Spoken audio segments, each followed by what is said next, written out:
Tired of trying to gain muscle and seeing no results? Or just been in the gym for a really long time and all of a sudden you're realizing everyone's making progress and you're not? Well, there's a few reasons why, things that you just simply don't understand and you haven't grasped yet. Well, I'm here to clear it up for you and give you a little insight. And I promise you, all the heavy hitting hard facts when it comes to all that super duper sciencey stuff is for more advanced people. If you haven't been working out for 5 to 10 plus years, don't worry yourself about all the extra science. How about we focus on some simple facts and move from there? So let's talk about a very simple one that everyone knows and thinks it's a basic bit of information, but you probably don't fully understand what's going on. Progressive overload. Now, this is a very simple, straightforward way to constantly add more challenge to get the muscles to adapt over time. Now, this could be adding weight, adding more reps, and adding more intensity over time. But do you truly understand what it means to add more weight and keep the same quality? Do you truly understand what it means to add more reps but stay driven within a certain rep range to focus more on hypertrophy without all of a sudden just working on anaerobic endurance? I've known a lot of people who believe themselves to be beginner bodybuilders and they try to grow the muscle and they talk about doing, oh, I'm doing 20 reps, I'm doing 30 reps, I'm doing 40. I finish off and, after every exercise before I move on to the next one, I do as many as I can. How many do you hit? I ask. And they say, well, sometimes I get like 50, sometimes I get 60. And this one time I was feeling real good. I easily did like 80 reps. And I'm like, well, that is not going to help you build muscle. That is a great way to train endurance for that muscle, but that's not going to get you the size that you're looking for. As everyone knows, anywhere between 6 to 12 reps allows you to adapt more for hypertrophy. And it's not just so much you go to those reps and then you're like, I'm done.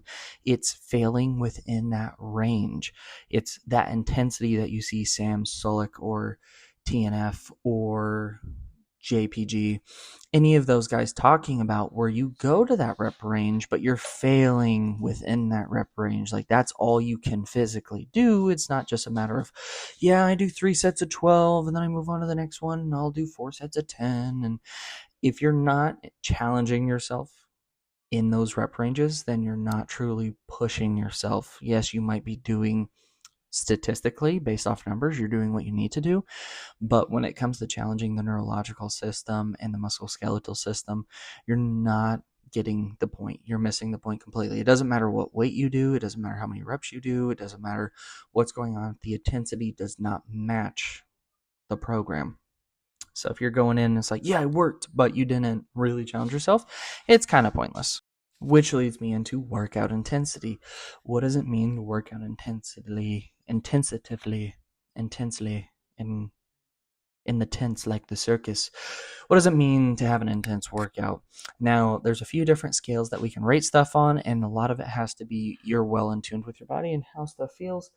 You have to understand how your body responds and what it's truly capable of for these to be more accurate. So there's the RPE scale, the rate of perceived exertion. This is a scale of 1 to 10, 1 being super easy, 10 being I physically cannot do another rep. That was a partial. It's literally all I could do just to get that. So the closer we get to 10, the more we get to true failure, as long as it's a true 10 and it's not like, okay, I've never worked out a day in my life, or I truly have never pushed myself and I'm like, that was a 10, but easily you could have done another 5 reps. It was just hard and you feel challenged and it was very difficult, and now you need to go eat something tasty to make sure you reward yourself for working out in the gym. You should honestly get over that mindset and figure out how to push yourself. That way you can truly judge how your workouts are, because sleep, stress, work, life, anything else that's going on, nutrition, whole bunch of other factors can affect what the intensity feels like. So you have to base that scale off your best day possible and then average it with your worst day possible, so you can have really good days and then really bad days, but still push yourself and get what you need. So fact number 1, how do we grow muscle? We have to challenge them with progressive overload, with intensity, with the proper reps and the proper weight, constantly adapting, doing more, but also allowing for recovery. So let's go into fact number 2.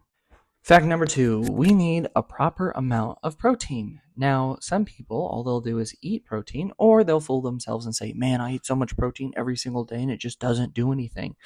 You might be metabolizing stuff slightly different, but that is such a minuscule statistic that is extremely rare, and you're probably not one of those people. Honestly, you are probably just not actually eating enough protein, and you're lying to yourself and you're fooling yourself. How about you go ahead and you get a food scale and you weigh it, and then you track it inside of a food tracking app. MyFitnessPal, MyNetDiary, Lose It, any of them work. Find one that's more reliable and well rated and give it a shot. Start tracking it. 0.8 to 1 grams per pound of body weight. Some people base it off lean body weight. So if you're able to get a BMI scan, and not really BMI, it's a old statistic that does not work well. It's very inaccurate and it's based off horrible statistics. Don't do it. Don't trust it. Track your protein, figure out if you're getting close to 0.8 to 0.1 grams per body weight, or goal body weight, or lean muscle mass, or just lean weight that's on your body. And let's figure out how much you're getting versus how much you actually need.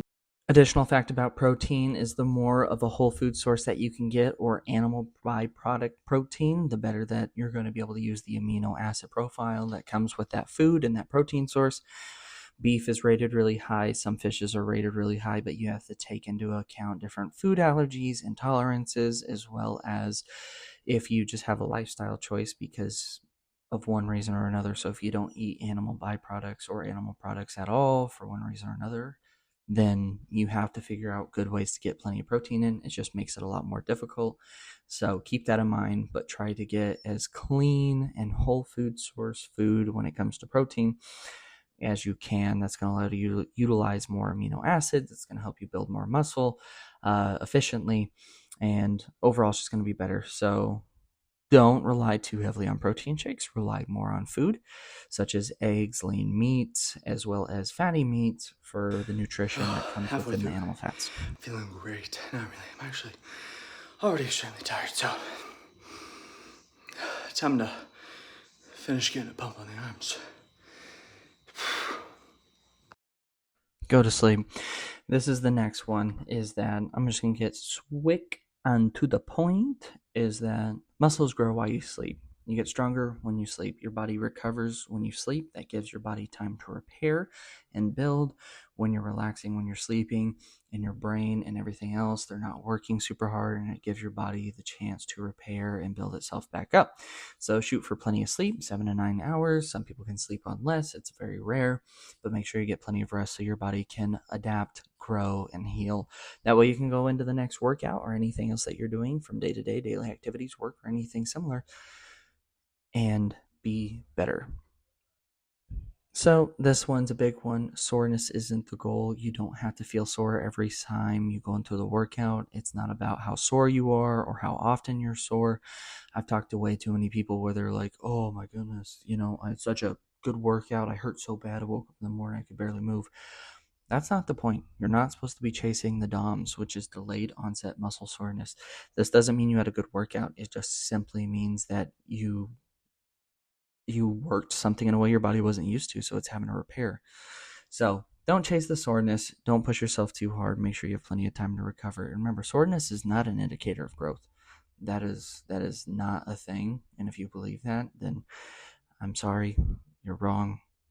I don't want to be mean about it, but you need to read a book or something. Now we go back to my initial point of consistency beats perfection. So all this stuff that's out there on TikTok, YouTube, Instagram, anywhere else that you get workout information, it's all about the next new exercise, the next new this, the next new that. Oh, this line of pull, you need to work the muscle in a lengthened position. You have to have eccentrics that are this slow. You have to have this perfect angle when it comes to this. This is the perfect setup for a cable machine. At the end of the day, there's not a perfect workout. Everything serves a purpose and has a place. And some people are going to argue one way or the other because they saw a case study and they're like, oh, this is what it is. And if you don't know how to read a case study, you can easily understand that case studies are biased a lot of the times. Case studies have misleading information based off who is funding that, what they're trying to look for, what they're trying to get information out of from running the study, why they run the study. They don't understand that information, and therefore they'll see something, and just because it's a case study, it's holy script. So, moral of the story, consistency is going to beat perfection, as well as learning how to talk. So, The more consistent you are, no matter what you're trying to do, just show up to the again, again and again and again. Show up to the gym, get it in, get it done. Unless you're sick. I made a video about that a while back. If you're sick, let your body recover. It's not going to make any adaptations if it's sick and trying to repair from that. So use your brain. Allow yourself to be consistent. Don't get hung up in all the details. You don't need to be perfect. You need to be consistent. Along the way, you'll discover a whole bunch of stuff. You'll figure out what works best for you, what new things you can try every once in a while to really keep your body pushing and moving and adapting. But in the meantime, just focus on being consistent. Quit just beating around the bush to be like, oh, well, I didn't do it like this, so I'm just going to skip until I can. No, just go do it. Go do it. Consistency is going to get you a lot further than trying to be perfect every single time. Now, form needs to be really, really good because you don't want to get hurt. That's the only argument that I will say is if you focus on form and perfecting form, and it kind of beats out a little bit of consistency, that's just fine. But the consistency should come through that anyway. So just be consistent, be safe, and be mindful when it comes to all that stuff. So, moral of the story, building muscle is very, very simple, but it's not easy. Stick to the basics, stay consistent, and the gains will come. So, follow for more. That way, you can understand that we don't have to beat around the bush. And I'm not trying to sell you on anything. I'm just trying to give you the facts so you can actually start seeing progress when you're in the gym. So just follow for more. If you want to see more, if you have any questions, let me know down in the comments. Thank you for being here. Thank you for supporting the channel. And if you want to know any more about building muscle and how easy it really is, just understanding that it takes time, go ahead. Go ahead. Make me aware that you want to know more. Well, thank you everybody for being here for an epic arm day, isn't it? Fun. Thank you for being here. Thank you for enjoying the arm day. Promise, if you do an arm day like this, plus the dynamic row, you'll see some big differences in performance and size. So, very basic movements, just different lines of pull, different things to focus on. So, just be intentional and do some big arms. So, give it a try. Let me know what you think down below. Hey, if you haven't yet, subscribe. It's free.